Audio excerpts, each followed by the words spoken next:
Fruits കഴിച്ച് കഴിഞ്ഞാൽ Nipah വരുമോ? ഈ മഴക്കാലത്ത് എല്ലാവർക്കും കോമൺ ആയിട്ടുള്ളൊരു ഡൗട്ടാണിത്. ഇവിടെ ശരിക്കും ഫ്രൂട്ട്സ് അല്ല പ്രശ്നം. ഈ രോഗബാധയുള്ള ജീവികളെ കടിച്ചതോ അല്ലെങ്കിൽ അതിൻ്റെ സ്രവം വീണതോ ആയ ഫ്രൂട്ട്സ് നമ്മൾ ശ്രദ്ധയില്ലാതെ എടുത്ത് കഴിക്കുമ്പോഴാണ് ഈ രോഗങ്ങൾ പിടിപെടുന്നത്. ഈ മഴക്കാലത്ത് ഫ്രൂട്ട്സ് കഴിക്കുമ്പോൾ ശ്രദ്ധിക്കേണ്ട ചില കാര്യങ്ങൾ പറഞ്ഞുതരാം.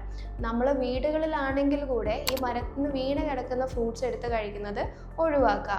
അതുപോലെ തന്നെ നമ്മൾക്ക് എല്ലാവർക്കും ഉള്ളൊരു ശീലമാണ് ഈ ഫ്രൂട്ട്സിൽ ചീഞ്ഞ ഭാഗം അതുപോലെ തന്നെ ജീവികൾ കടിച്ച ഭാഗങ്ങളൊക്കെ ചെത്തിക്കളഞ്ഞിട്ട് അത് കഴിക്കുന്നത്. ആ ശീലം പാടെ ഒന്ന് ഒഴിവാക്കുക. അതുപോലെ തന്നെ ഫ്രൂട്ട്സ് നല്ല രീതിയിൽ കഴുകി മാത്രം ഉപയോഗിക്കുക.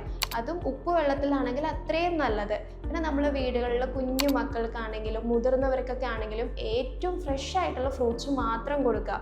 ഇവിടെ ഈ ഫ്രൂട്ട്സ് അല്ല പ്രശ്നമാവുന്നുള്ളത്, ഈ ഫ്രൂട്ട്സിനെ നമ്മൾ കൈകാര്യം ചെയ്യുന്ന രീതിയാണ് ഇവിടെ പ്രശ്നമാവുന്നത്.